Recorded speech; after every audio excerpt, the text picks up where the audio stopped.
வேலைக்கு பின்னாடி ஓடுறதுக்கு ஒரு காரணம் என்னன்னு சொல்லுங்க. சார் இப்போயாவது ஓரளவுக்கு நான் ஓரளவுக்கு பார்க்குற மாதிரி இருக்கேன். எவ்வளோ கேவலமாக இருப்பேன் சார், அசிங்கமாக இருப்பேன் சார். இவெல்லாம் என்னடா வாழ போகிறான், இவெல்லாம் என்னடா செய்ய போகிறான் அப்படின்னு சொல்லும்போது எனக்குன்னு ஒரு வழி காட்டினது என் பொண்டாட்டி. என்னெல்லாம் லவ்வே பண்ண மாட்டான், என்னெல்லாம் ஒரு ஆளுன்ட்டு லவ் பண்ணான்.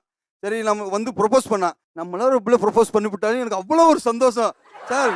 2013 ஹாஸ்டலுக்கு எல்லாம் மேலே கட்டில் உட்காந்துக்கிட்டு சிரிச்சுக்கிட்டு லவ் பண்ணிக்கிட்டு லவ் ஐ லவ் யூ சொல்லிக்கிட்டு இருக்காங்க. நான் கீழே உட்காந்து எனக்கெல்லாம் யாரா வருவான்னு சொல்லும்போது 2014 என்னை எனக்கு தெரியாது இந்த பிள்ளை லவ் பண்றது. ஊர்ல உன்னை ஒரு பிள்ளை ஊர்ல விசாரிச்சுக்கிட்டு இருக்கடா, இல்லை உன்னை கட்டிக்கணும்னு சொல்லிக்கிட்டு இருக்கு. யாரா அந்த பிள்ளை விசாரிச்சா இந்த பிள்ளை லவ் பண்றது எனக்கே தெரியாது. இந்த பிள்ளை நல்லா தானே இருக்கு அப்படின்னு சொல்லிட்டு இருந்தாலும் இந்த பிள்ளை கொஞ்சம் ஐயோ வாயா பேசுது, என்ன நம்மள என்ன போட்டுக்கிட்டு தள்ளிட போகுதுன்னு பார்க்கும்போது ஆனா மனசு இருந்துச்சு. நான் பிடிச்சவனுக்கான என்ன வேணா பண்ணேன். இப்படிப்பட்ட பிள்ளை நம்மளை பண்ணுதுன்னா அந்த பிள்ளைக்கு நம்ம என்ன பண்ணணும் போது எனக்கு ஒரு வெறி வந்துச்சு சார்.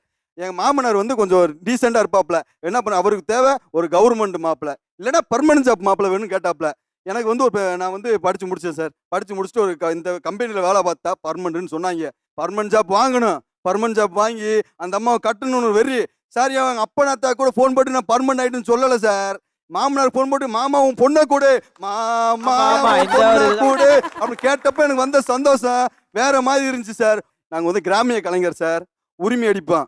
இவெல்லாம் உரிமை தாண்ட அடிக்க லாய்க்கு.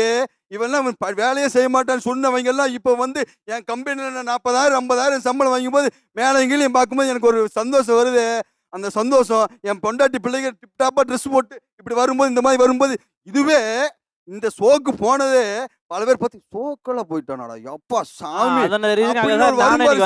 அது இன்னொருத்தன் சொல்லி அதுவும் ஷோக்கு போனது கூட எப்படி சொல்லுவாங்க தெரியுமா, இந்த ஷோக்கு போனியாக்க ஏன்டா அங்கே அடிச்சு மல்லு கட்டிக்கிட்டு இருக்கேன் அந்த ஷோக்கு போனேன். ஆனால் பேசுனது நல்லா பேசுறீங்கன்னு சொல்லுவாங்க. அவன் என்னத்த பேசுனேன் அப்போ அடிச்சு மல்லு கட்டுறேன் வீட்டுக்குள்ள ஒரு மாதிரி இருப்பேன், இங்கே ஒரு மாதிரி பேசுவாங்க அப்படின்னு சொல்லுவாங்க பாருங்களா. பேசுகிறவன் 1000 பேசத்தான் செய்வான். அவனை முன்னாடி நம்ம எப்படி கெத்தா வாழ்ந்து காட்டணும் அப்படின்னு தான் சார் என்னோட வெறி. இவங்க சொல்கிறாங்கல்ல நான் வந்து நீங்கள் இதையே பார்க்குறீங்க, எங்களுக்கு கண்டுக்க மாட்டேங்கிறீங்க, எங்களுக்கு அடிபட்டாலும் கண்டுக்க மாட்டேங்கிறீங்க, மிதிப்பட்டாலும் கண்டுக்க மாட்டேங்கிறீங்க.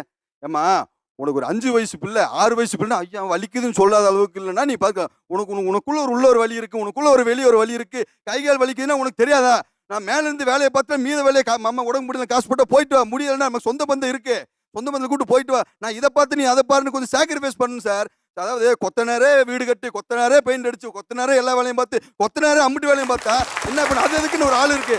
வீடும் மனுஷங்களும் ஒண்ணா குடிசை வீட்டுல இருக்க முடியும். நம்மள இலக்காரமா பேசி போட்டாங்க. நம்ம அதே குடிசை வீட்டுல கடைசி வரைக்கும் இருந்தா அவன் முன்னாடி நம்ம வந்து வாழ்ந்து கட்டினால அந்த ஒரு வெறி. குடிசை வீட்டுல இருந்து சொந்த வீடு வாங்க இடம் வாங்கினேன் 18 லட்சத்துக்கு செத்து போயிட்டாங்க அம்பிட்டு வேறு. வண்டி வாங்கின 1 லட்சத்துக்கு செத்து போயிட்டாங்க அம்பிட்டு வேறு. என் பிள்ளைக்கு நகை செத்து போயிட்டாங்க அம்பிட்டு வேறு. என்னடா இவன் இம்பிட்டு அம்பிட்டு வேலையும் பண்ணிக்கிட்டே இருக்கானு சொல்லிட்டு காண்டில் இருந்திருக்காங்க சார். இவன்லாம் எப்படா வாழ்ந்து காட்டிவன் காண்டில் இருக்கும்போது எனக்கு அந்த காண்டு தான் எனக்கு வந்து சந்தோஷம். அந்த காண்டு அவனுக்கு வகுத்தெரிச்சல், அந்த வகுத்தெரிச்சல் தான் எனக்கு வந்து சந்தோஷம். 18 லட்ச ரூபாய்க்கு இடத்த வாங்கி கொடுத்துட்டீங்க, வீடு வாங்கி கொடுத்துட்டீங்க, பைக் வாங்கி கொடுத்துட்டீங்க, பிள்ளைக்கு நகை சேர்த்துறீங்க, எல்லாம் சேர்த்துட்டீங்க. ஆனா அவங்க சந்தோஷமா இருக்காங்க கேளுங்க. நீ சந்தோஷமா இருக்கேம்மா? சரிங்க, இவ்வளவு வாங்கி கொடுத்துட்டேன் உங்களுக்கு சந்தோஷம் இல்லையா? உங்களுக்கு வீடு கொடுத்துட்டேன் சந்தோஷம் இல்லையா? கார் கொடுத்துட்டேன் சந்தோஷம் இல்லையா? பேங்க்ல பணம் போட்டுட்டேன், ஏடிஎம் கார்டு அவங்க கையில் கொடுத்துட்டேன் சந்தோஷம் இல்லையான்னு ஒன்று கேள்வி கேட்கறாங்களா? நேரடியாக அவங்களுக்கு பதில் சொல்லுங்க. கூட டைமே ஸ்பெண்ட் பண்ண வேணாம். அந்த ஆஃபீஸ் பத்தியே தானே யோசிக்கிறீங்க. அந்த ஆஃபீஸ் பத்தி கூட ஒரு 5 மினிட்ஸ் எங்க கிட்ட பேசுங்க. அந்த ஆஃபீஸை பத்தி கூட பேசுங்க, அது போதும் எங்களுக்கு. அந்த 5 நிமிஷம் இல்லை 5 மணி நேரம் கூட கொடுக்குறேம்மா. நான் ஐ லவ் யூ நான் கொடுக்குறேன், இல்லைன்னு சொல்லல. அதாவது எனக்கு என்ன சொல்றேன்னே தெரியல. நான் திருப்பி சொன்னதையே சொல்லிக்கிட்டு வேண்டியதா இருக்கு.